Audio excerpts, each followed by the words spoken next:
Assalamualaikum warahmatullahi wabarakatuh.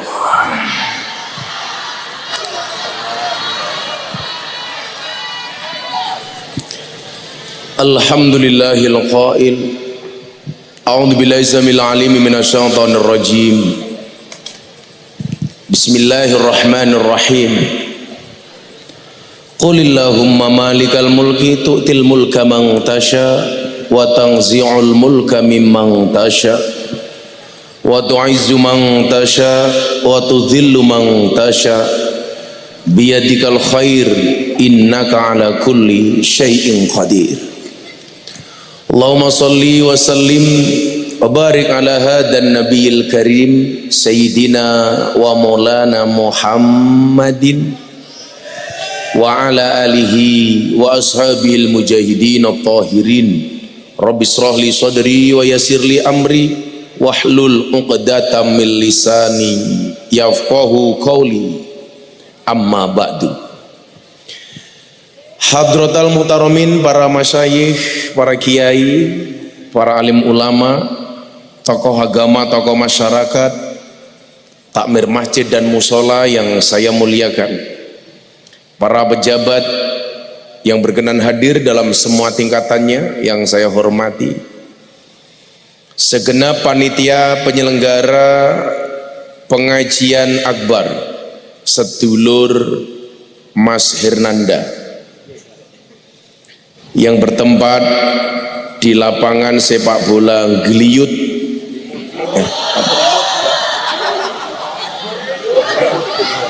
ngemut Ngelimut Desa Donoharjo, Kecamatan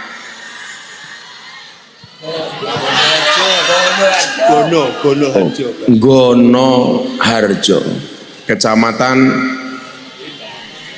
Ngelimbangan, Kabupaten Kendal yang berbahagia. Bapak Ibu warga masyarakat Ngelimbangan, Kendal, rahimakumullah. Sebelum melanjutkan ceramah dari Gus Miftah, jangan lupa like, share, komen, dan subscribe. Terima kasih. Beli bawang keliru merica, Gus Miftah datang dengan membawa cinta. Makan gorengan, minumnya susu. Hai orang Ngelimbangan, I love you. Alhamdulillah, malam hari ini kita semuanya atas izin Allah bisa bersama-sama satu acara yang dikemas dengan sedemikian rupa sehingga hadirlah di lapangan ini wajah-wajah bahagia. Kenapa wajahnya bahagia? Karena yang ditunggu akhirnya datang juga. Siapakah yang ditunggu? Aku. Malam hari ini alhamdulillah acara ini akan menjadi salah satu yang ditampilkan di acara TV saya, Jalan Dakwah Gus Miftah, yang tayang setiap Sabtu dan Minggu jam 12 siang. Lah krunya masnya ini Jalan Dakwah Gus Miftah, sama yang di belakang itu BTV. Tepuk tangan untuk BTV. Ibu bapak yang saya muliakan, terima kasih Mas Hernanda atas pelayanannya kepada semua yang hadir. Saya tadi masuk dari bawah susah amat, sudah jalannya sempit, bakulnya banyak, mobil saya digebrak-gebrak. Gus, buka Gus. Saya pikir apa yang dibuka? Apa nih Bu? Sarungnya Gus. Perjalanan yang luar biasa. Terima kasih Mas Hernanda. Pesan saya cuma satu, supaya penampilanmu lebih keren, perutmu jangan terlalu besar. Karena cowok yang perutnya besar biasanya burungnya kecil.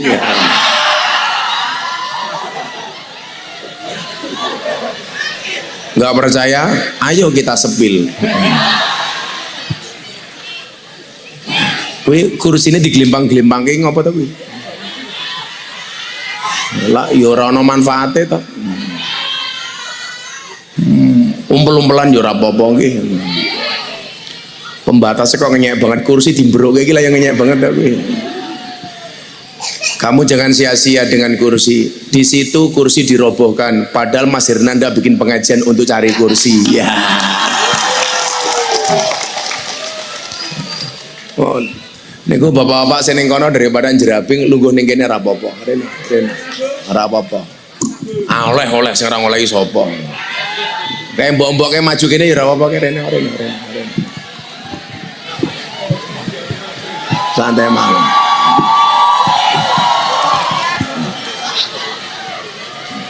Nggak apa-apa.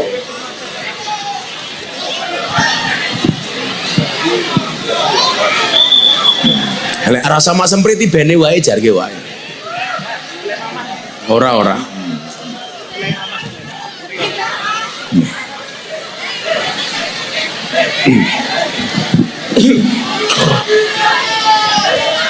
Karena yang di belakang yang belum maju masih banyak. Ini lapangan apa Mas Hernanda? Sepak bola. Tapi belum jadi apa? Baru buat ini.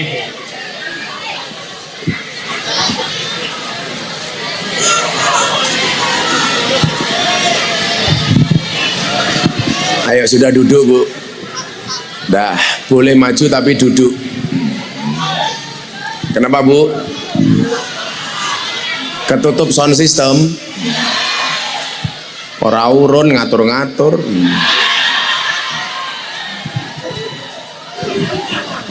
Ibu bapak, saudara-saudara sekalian yang saya muliakan, Allah subhanahu wa ta'ala berfirman di dalam Al-Quran, wa ma khalaqtul jinna wal insa illa liya'budun. Tidaklah aku ciptakan jin dan jun kecuali untuk beribadah. Artinya tugas pokok manusia ada di dunia itu untuk ibadah. Ibadah sendiri dibagi menjadi dua. Satu ibadah mahdhah, yang kedua ghairu mahdhah. Ibadah mahdhah, ibadah yang sudah Allah perintahkan, sudah termasuk ketentuannya, seperti sholat, puasa, haji, sedekah, zakat dan lain-lainnya. Sementara ibadah ghairu mahdhah adalah ketika amal dan perbuatan kita mengandung kebaikan, hampir semuanya bisa dipastikan itu adalah ibadah ghairu mahdhah. Maka di dalam menjalani kehidupan ini hendaknya kita sesuai dengan apa yang Allah dan Rasulnya perintahkan. Makanya saya itu punya prinsip, saya itu hidup seperti kereta api, tetap berjalan di atas relnya, jangan berhenti sebelum sampai tujuan. Ada yang menghalangi, rintangan, tabrak, selama kita berada di atas rel. Makanya orang hidup itu hanya dengan 3T. Apa Mas? 3T. Apa itu 3T? Tekati, tekuni, telateni. Iling-ilingan. Tekati, tekuni, telateni. Makanya memang benar, modal yang paling besar adalah nekat. Kowe mbiyen lahir wis sugih apa cek kene? Wong tuamu sugih apa kene mbiyen? Biasa apa? Oh biasa. Jualan nasi apa? Jualan apa? Nasi. Nasi. Wong-wong ki lucu. Bu, kenapa kok jualan sego goreng untuk mencari sesuap nasi? Lah ya goblok to kuwi. Dodolan sego nggih golek sego. Tapi bakal sego goreng ki lucu. Wong sego wis mateng kok sik digoreng. Minyak larang. Saya paling malas kalau beli mie ayam. Saya kemarin beli mie ayam, nggak ada minyak, tinggal ayamnya. Saya tanya kok nggak ada minyak Bu? Mumpun ditutuli ayame. Modal nekat. Ibu bapak yang saya muliakan, tapi saya tahu, mesti bapakmu lah dodolan sego ora tau dihitung. Gitu apa? Dihitung ya kesuwen kok siji, loro. Wong Jawa ki keren nggih. Satu piring namanya nasi, kalau cuma satu namanya opo. Sing jero irung jenenge.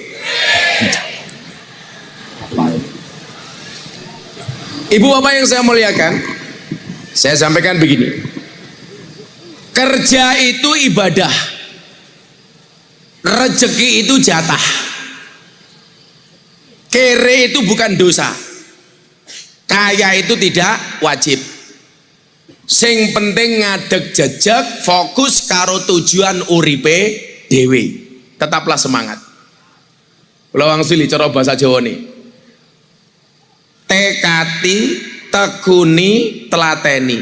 Kerja kuwi ibadah, rezeki kuwi jatah, kere ora dosa, sugih ora wajib. Sing penting ngadeg jejeg, fokus karo tujuan uripe dhewe. Kenapa ini perlu saya sampaikan? Di zaman yang serba modern, seolah-olah kaya itu menjadi wajib. Sehingga ketika kita melihat seseorang, barometer kesuksesan itu pasti dilihat dari hartanya. Saiki Hendra kae wis duwe apa, Hernanda kae wis duwe apa. Yang dilihat itunya, mobile wis piro, omahe kaya ngopo. Sehingga seolah-olah sukses itu mesti terkait dengan harta. Saya nggak sepakat. Saya punya teori Bapak Ibu adik-adik sekalian. Kalau Anda beli gorengan itu pasti dapat lombok, tapi kalau Anda beli lombok belum tentu dapat gorengan. Ayo iling-ilingan. Lak tuku gorengan mesti entuk lombok, tuku lombok ora entuk gorengan. Jarang tau tuku lombok. Pak, Bu, tumbas lombok sekilo. Enggak kula bonusi tahu tempe mboten enten. Tapi lak tuku gorengan rasa njaluk mesti diwenehi lombok. Itu menunjukkan apa? Orang kalau fokus ke masalah agama, dunia pasti ngikut. Tapi kalau orang fokus dengan urusan dunia, dia tidak akan pernah dapat akhirat. Maka kewajiban kita hidup itu sak madya nglakoni le. Kenapa? Karena manusia itu mampu bukan karena dia mampu, tapi karena dimampukan oleh Allah yang Maha Mampu. Lemune.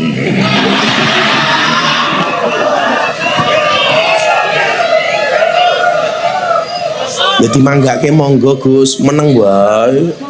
Santet meteng kowe.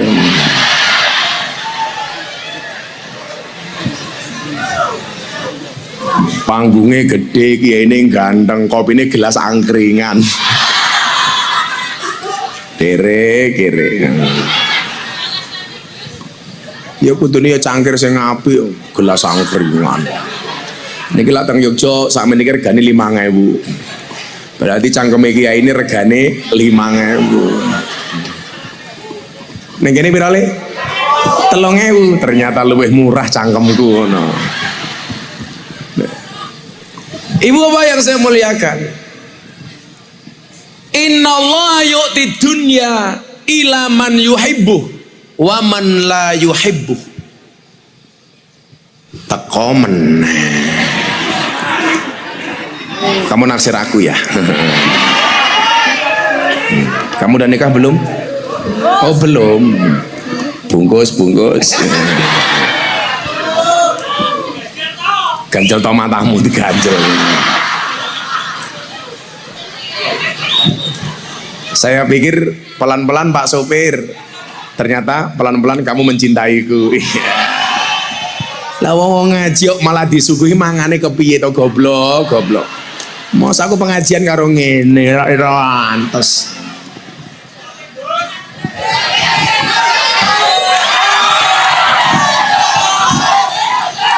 Kamu mau? Miskin. Sabar ngaji dhisik. Ibu bapak yang saya muliakan, kenapa saya itu nggak setuju kemudian dunia itu jadi ukuran keberhasilan seseorang? Ada satu falsafah yang berbeda antara orang dulu dengan orang sekarang. Kalau zamannya bapakmu biyen Mas Hernanda, itu orang tua dulu kita punya falsafah begini. Mangan ramangan sing penting kumpul. Kenapa? Karena orang dulu itu lebih mengutamakan kekerabatan, paseduluran. Ora ono panganan ora popo, sing penting anak bojo putu iso ngumpul. Sekarang terbalik, Bu. Kalau dulu mangan ramangan sing penting kumpul, saiki diwalik.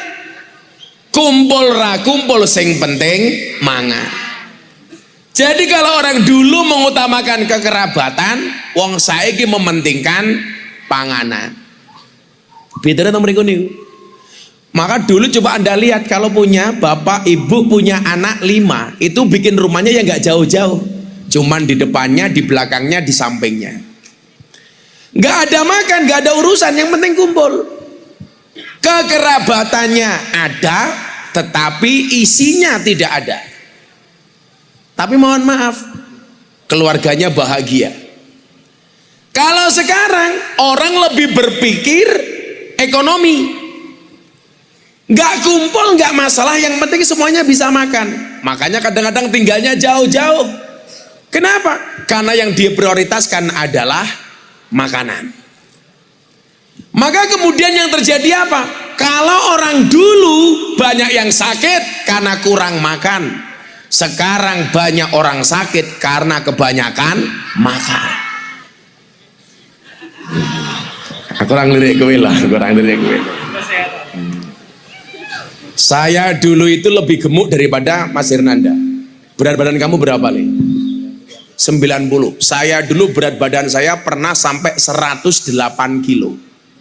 Ini kalau saya duduk di kursi ini penuh. Perut saya besar. Jadi penampilan saya kayak preman Tanah Abang. Nah, 108 kilo. Kenapa saya termotivasi untuk kurus? Gara-gara teori yang awal tadi. Wong lanang lak wetenge gede biasanya manuke cilik. Paling mung kaya pentil. Hernanda jawab, nggih Bah, tapi kaya pentil tronton. Tetep wae cilik, lato-latone kisut. Mengkeret. Apa meneh adem-adem kaya ning kene iki. Hilang matamu, hilang. Nah, orang dulu itu banyak yang sakit karena kurang makan. Sekarang banyak yang sakit karena kebanyakan makan. Gue tak untal loh gue. Nah, artinya apa? Memang secara perkembangan zaman, hari ini untuk hidup itu lebih mahal biayanya dibandingkan zaman saya dulu kecil. Dulu saya sekolah itu uang sakunya cuma 25 rupiah. Paling pol 100 rupiah. Anak sekarang uang sakunya berapa Le kamu sekolah? 5.000, 10.000. Coba, dulu saya 25 rupiah sudah bisa beli pecel sama dawet. Sekarang mohon maaf, kadang-kadang uang 5.000 aja anak sekarang dikasih uang 5.000, kok cuman segini? Ini menunjukkan apa? Zaman memang sudah berubah, tetapi iman dan keyakinan kita tidak boleh berubah. Kita hidup di dunia ini, mohon maaf, sakma dia melaku mawon, menjalani saja. Karena memang kewajiban kita itu ikhtiar, tidak mewajibkan kita untuk sukses. Maka kenapa saya sering mengatakan fokuslah kepada proses, jangan berorientasi kepada hasil. Karena Allah itu mewajibkan kita untuk berproses, tidak mewajibkan untuk berhasil. Kalau itu terjadi, santai. Kowe nyalon DPR, kowe dadi ya kowe kersane Gusti Allah, ora dadi berarti wong sakmene mbane ora ana sing nyoblos awakmu. Mila niate kowe ngene iki ngaji wae. Dicoblos yo alhamdulillah, mereka enggak nyoblos kebangetan. Saiki dadi pemimpin sing apik iki gampang kok. Sing penting nyenengke rakyate. Ora gawe susah rakyate. Hadirlah di tengah masyarakat sepanjang tahun, jangan hanya ketika mau pemilu tok. Setuju? Rungokno kupingmu.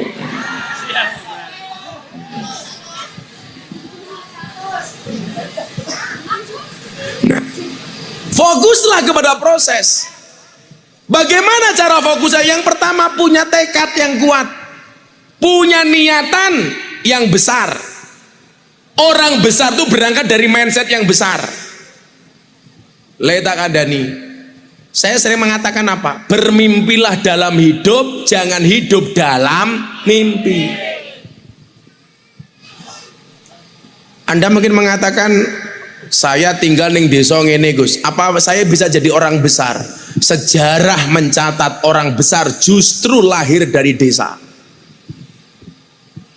Kalau ngomong desa Mas, tempat saya lahir di Lampung itu satu kecamatan yang paling terkenal dengan malingnya, yang paling terkenal dengan perampoknya, begalnya, namanya Kecamatan Jabung, Lampung Timur. Itu nggone maling. Makanya kalau saya ditanya, Gus Miftah lahir di mana? Saya lahir di Lampung. Lampungnya di mana? Jabung. Masa Jabung ada kiai? Itu kan tempatnya maling. Tapi faktanya kemudian apa?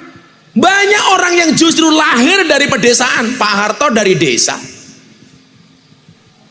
Pak Harto itu lahirnya di desa, menjadi presiden 32 tahun.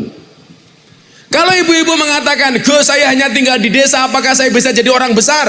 Kalau kamu tidak bisa jadi orang besar, kamu mau bekerja, mau berdoa, anakmu jadi besar. Amin. Makanya ibu-ibu duduk di situ ikhlas, walaupun nggak ada lemek, nggak ada terpal, nggak ada kloso, nggak ada tikar. Sudah duduk apa adanya. Insya Allah pulang pengajian saya doakan little body, silite gatel kelebon wedi.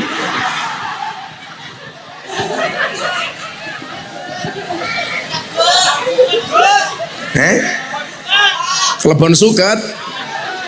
Pantesan mbok-mbok kan mau kukur silet. Lah, tekad itu berangkat dari niat. Maka untuk menjadi orang besar ditata niatnya. Kalau kemudian niat kita baik, gak ada yang bisa melawan kehendak Allah. Contohnya Pak Jokowi. Dulu orang mengatakan gak mungkin orang kayak Pak Jokowi bisa jadi presiden. Tapi ternyata apa? Ketika orang bilang Jokowi ingah-ingih plonga-plongo, tapi nyatanya Allah berkehendak hari ini Pak Jokowi tercatat sebagai salah satu pemimpin terbaik di dunia. Oh.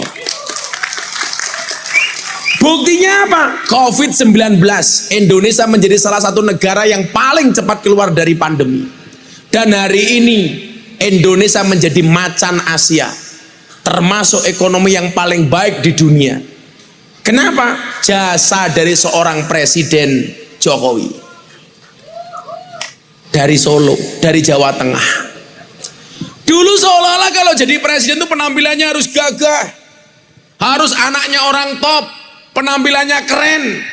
Ternyata teori itu dimentahkan oleh Pak Jokowi. Betul? Ternyata ketika saya tanya rahasianya di mana Bu? Rahasianya ada pada ibunya. Ibunya Pak Jokowi itu ahli tirakat, puasa Senin Kemis seumur hidup. Mbokmu sing ndi? Halo. Gayane ngene tak pikir sungkem karo aku. Bono pamer gelang.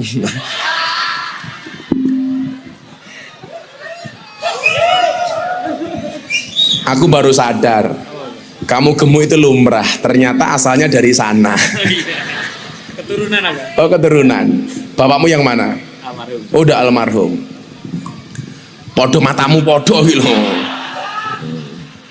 Bukan podo, berarti Mbok Hernanda rondo. Ngono lho. Bungkus. Mbokmu umure piro?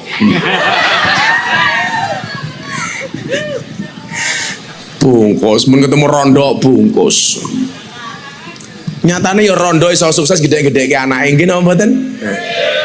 Kadang-kadang manusia itu otaknya lucu, Pak. Ada suami istri, anaknya banyak, suaminya mati. Kita mengatakan dengan gampangnya, bapaknya suaminya mati, besok anak-anaknya bagaimana? Kowe iki salah. Anaknya hidup itu bukan karena dia punya bapak, tapi karena Allah berkenan untuk menghidupi. Makanya di awal tadi saya bilang, manusia itu mampu bukan karena dia mampu, tapi karena dimampukan oleh Allah yang maha mampu. Saya itu bisa hadir di sini bukan karena saya hebat, tapi karena saya dimampukan oleh Allah. Jenengan ngundang saya itu karena Allah menutupi keburukan saya. Asli nih. Oh kiai ini lonte sih. 50 matamu 200 yang paling murah kok 50. Murah meriah. Ya karena Allah mampukan. Manusia itu kelihatan pandai, Pak, karena bodohnya ditutupi sama Allah. Kelihatan baik karena buruknya ditutupi oleh Allah. Kelihatan terhormat karena hinanya ditutupi oleh Allah. Makanya kita nggak boleh sombong. Kita tuh nggak boleh, Mas, meremehkan orang. Kayak sesuk. Coba dilihat. Kalau dulu Pak Sigit Kapolri itu zaman di Solo nggak baik-baik sama Pak Jokowi, mungkin nggak jadi Kapolri. Tapi ternyata Pak Sigit dengan Pak Jokowi ketika di Solo, yang satu wali kota, yang satu Kapolres. Ini hubungannya baik. Kemudian Allah takdirkan yang satu jadi presiden, memberikan syafaat kepada Pak Sigit jadi Kapolri. Itu artinya apa, Le? Kita itu anti menghina orang lain, nggak boleh. Makanya kalau saya punya prinsip, Bu, lebih baik saya dihina daripada saya menghina. Lebih baik saya dibohongi daripada saya bohong. Lebih baik saya dibully daripada saya membuli. Lebih baik saya ditipu daripada saya menipu. Betul? Makanya kalau ada santri jamaah datang ke pondok, Pak Kiai kula ditipu, alhamdulillah. Loh kok alhamdulillah? Luwih apik daripada awakmu nipu. Tak takon karo wong wedok. Wong lanang karo wong wedok itu banyak bohongnya, lebih banyak mana?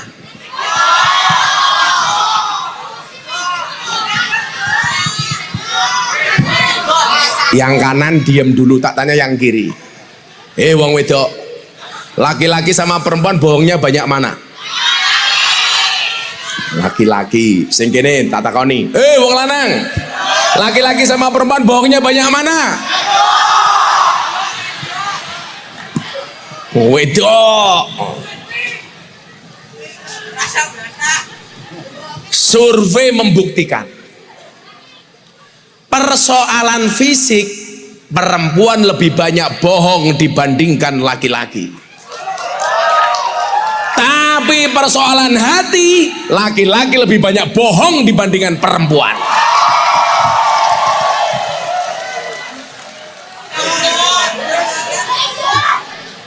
Soal hati, Le, wong lanang akeh ngapusine tak kandhani. Wong lanang iki kurang ajar, ning dalan delok cewek ayu akan teriak, "Wow." Pulang lihat istrinya, "Weh." Tapi kalau soal penampilan fisik, perempuan lebih banyak bohongnya dibandingkan laki-laki. Delokan ki lho. Soal diri penampilan. Orang masalah kuwi, Le, aku kadang-kadang nggak bisa membedakan. Kuwi rai apa papan karambol. Lah didelok saka kene, ya Allah, alis apa galengan? Alis saja, Mas. Itu menunjukkan bahwa perempuan itu nggak bisa diatur oleh laki-laki. Alis ki gaweane Gusti Allah. Dikerok, dilukis dhewe. Seolah-olah lukisane luwih apik tinimbang lukisane Gusti Allah. Wonge ya teko. Ya melu guyu. Biasanya jilbabe ireng.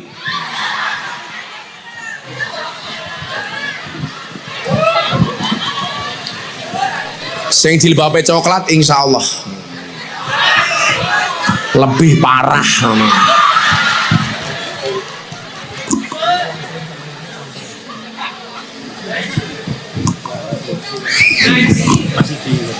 Ya. Jadi Bapak Ibu yang saya muliakan, mindset harus kita tata besar. Makanya punya tekad yang kuat. Itulah kenapa Imam Abi Dawud mengatakan hadis yang paling penting itu adalah innamal a'malu bin niat. Apa? Innamal a'malu birai cangkemmu ngawur. Wae ting tresno jalaran sangka buka. Wae ting tresno jalaran sangka ra ana liyane. Innamal a'malu biniat.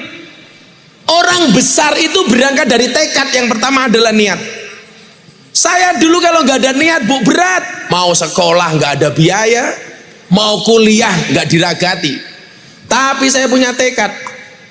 Hidup di dunia tidak semudah membolak-balikan tangan, tapi dengan tangan kita bisa membolak-balikan dunia. Saya berangkat ke Jogja dari Lampung. Saya asli Jawa tapi lahir di Lampung. Puja Kesuma, putra Jawa kelahiran Sumatera. Kalau santri saya paling banyak Indo-Pakistan, bapaknya iblis, ibunya setan. Karena santri saya itu banyak datang ke pondok dalam keadaan mabuk. Bapaknya sopo yora ngerti, mboknya sopo yora ngerti. Saya berangkat ke Jogja, saya matur sama ibu saya. Makanya kemarin saya itu pas haji nangis betul. Saya bisa memberangkatkan haji bapak ibu saya, bapak ibu mertua saya, sama istri saya. Jarang-jarang anak bisa memberangkatkan orang tua dan mertuanya. Awalnya saya memberangkatkan bapak ibu saya, sudah daftar. Saya ingat, saya masih punya mertua. Untung istri saya cuma satu. Coba kalau 4, mertuaku oke banget. Tambah mbahmu tambah. Aku nggak mau. Aku takut. Siji wae bojomu. Mas Hernanda bojone piro? Loro, matamu loro itu loh. Apa? Bojomu langsung bertanya-tanya, gue mulai perang dulu wae iki kok. Sabar, Dok. Yang dikatakan oleh mereka sumpah itu benar. Benar-benar salah. Saya bilang sama ibu saya, Bu, terima kasih ya, dulu ibu mengizinkan saya untuk berangkat ke Jogja. Di Mekah itu ibu saya tanya, Bu, anak ibu kan 5, yang 1 meninggal dunia, lanang kabeh Pak. Bapak ibu saya itu anaknya 5, pendowo 5. Tapi yang mati 1, mas saya nomor 2. Jadi saya itu hidup nomor 3. Saya masih punya adik 1. Delalah, anaknya 4 ki sing dadi wong cuman saya sendiri. Yo tegese ora kok munyuk ngono, yo ora cok itu loh. Saya kisah di sawang ngono lho, cah ngono lho. Masa berarti liyane munyuk Gus cangkeme iki lho. Kok kowe munyuk-munyuke dulurku. Kan aku jadi tersungging. Kok aku keselungguh tak ngatek itu ora iki. Enggak jadi. Ibu-ibu lebih suka saya duduk apa berdiri? Itulah perempuan. Di mana-mana suka yang berdiri. Aku nggak mau berdiri, nanti aku duduk kamu lihat wajahku, aku berdiri kamu lihat sarungku. Sarungku apik ya. Gue tak tapuk cangkemmu loh gue. Aku mumet aku ngaji ning kene gini. Cangkemnya cerewet-cerewet. Mari kita akhiri pengajian kita malam hari ini. Nggak bahaya tah? Shallu ala Nabi Muhammad. Ini Mbak Woronya belum datang ya? Oh sudah. Neng omahmu? Sorry, kamu sama Woro beda pemikiran. Kamu mikir Woro, Woro mikir aku. Ya. Santai wae le, cinta ditolak, Bandungan masih bukaan.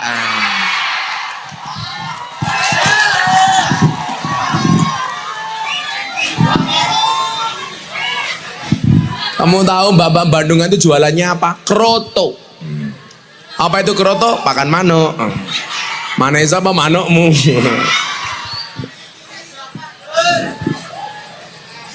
Saya ketahui kok bola balik saya ketahui tenan macam kayak gini. Kok murah men. Nah, yang pertama niatnya harus kuat. Maka saya dulu berangkat ke Jogja, ya sudah berangkat, saya bilang sama ibu saya, Bu, kula budal teng Jogja nggih. Mangkat le. Oh, ibumu rasanya ngoni le. Mboten napa-napa Bu, ora usah disangoni. Kula tak mangkat. Ibu ndongake kula mawon. Lah ibu saya cerita kemarin di Mekah. Setiap hari lahirmu le, ibu itu puasa. Saya lahir hari Minggu, hari Ahad. Minggu Pahing. Setiap hari Minggu ibu saya itu puasa. Lah, kakak dan adik saya itu setiap hari lahirnya ibu itu lupa puasa. Ternyata bener Pak, sing dadi sing diposoni. Masku lahir gak pernah diposoni, adikku lahir gak pernah diposoni, saya lahir diposoni. Dan ternyata yang terjadi apa? Anak yang mendapat tirakat dari orang tuanya itu beda dengan anak yang tidak mendapatkan tirakat dari orang tuanya. Makanya ibu-ibu mohon maaf kalau punya anak ditirakat ibu. Hari lahirnya ibu-ibu puasa, habis sholat di Fatihai di sholawati, itu keren. Anaknya tidur pegang kepalanya di sholawati, Allahumma sholli ala Sayyidina Muhammad, mudah-mudahan anakku sukses, Al-Fatihah, mandi Bu. Bapak-bapak juga seperti itu, punya istri cangkeme cerewet, gampang turu cekel cangkeme. Allahumma sholli ala Sayyidina Muhammad wa ala ali Sayyidina Muhammad, muka-muka bojoku cangkeme ra cerewet, Al-Fatihah. Kok di Fatihah tetap cerewet, tambahi Yasin dan tahlilnya. Tak kasih contoh hebatnya orang tirakat Pak. Aku lak selawatan ono sing ngiringi ra iki. Sing ngiringi ya orang teko. Wala ciloko iki. Apa jak selawatan sing ngiringi orang teko. Masa jadi nganggo cangkem tak tung dut ora pantes.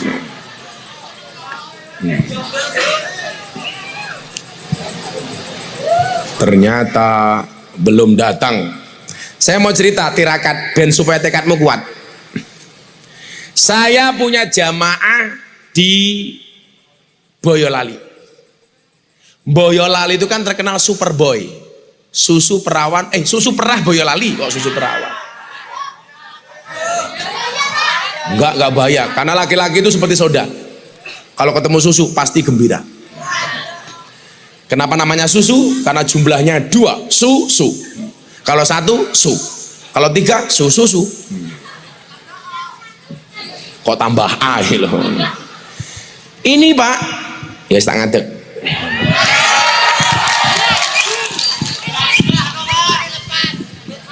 Moga-moga kata aku ora mlotrok. Iki sing nyekel piano ya urung teko. Wah, lagi jalan. Apa? Sarungnya hati-hati. Lah ngopo? Mlotrok matamu ki mlotrok. Ora mungkin. Kan sarungku bagus. Apalagi isinya. Tak nyedak awakmu kene. Cerewet Pak.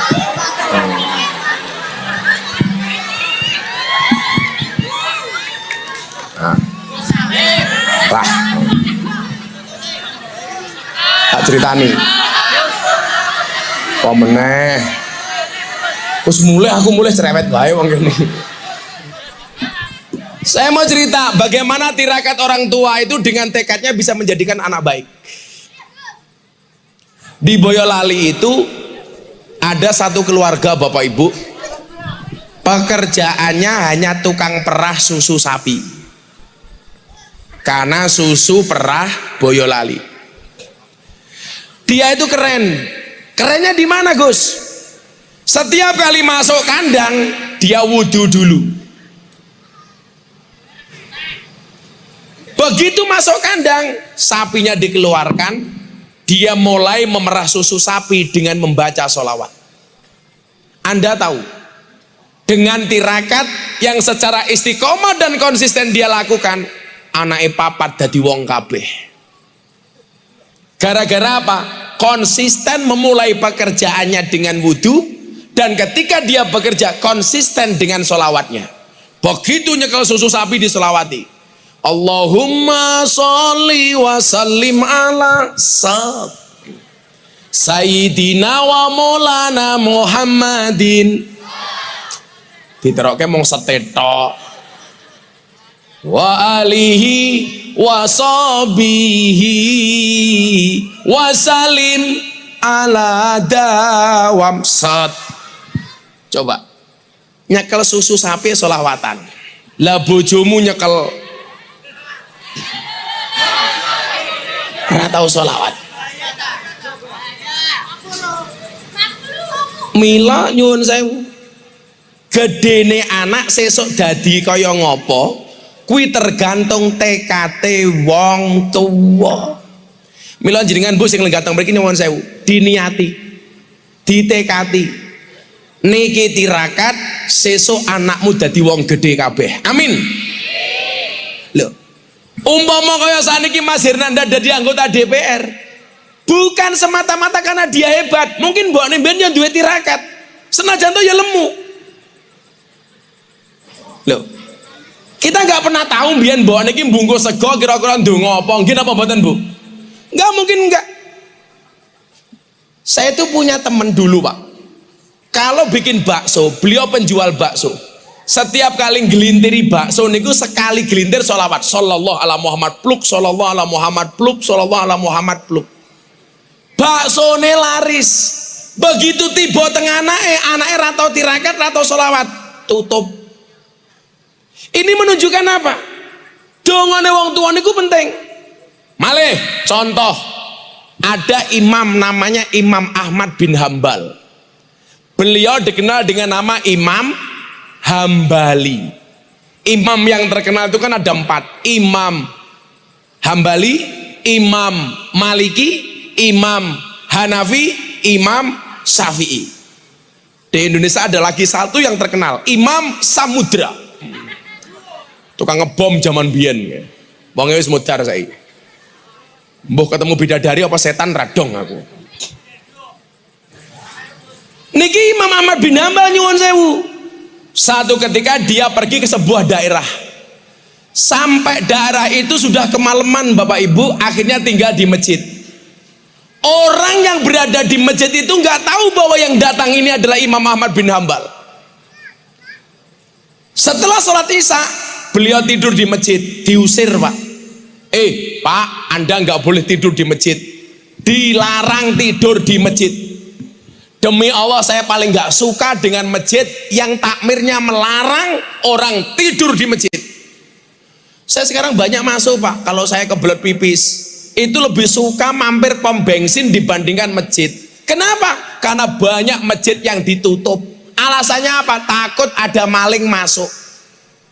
Saya bilang kalau ada maling masuk masjid itu bagus. Maling wae gelem mlebu masjid, masa awakmu ora? Alhamdulillah kita telah selesai menyimak dan mendengarkan ceramah dari Gus Miftah. Semoga apa yang beliau sampaikan dari tadi menjadi ilmu yang bermanfaat buat diri kita sendiri dan orang lain. Dan semoga kita selalu berada lindung dengan Allah Subhanahu wa taala, diberikan nikmat iman dan Islam, dibaringin rezeki yang halalan thayyiban, rezeki yang barakah dan berlimpah. Cukup sekian saja dari kami. Manakala ada kesalahan dan kekurangan, kami sebagai manusia biasa mohon maaf yang tiada batasnya. Ihdinas siratal mustaqim. Assalamualaikum warahmatullahi wabarakatuh.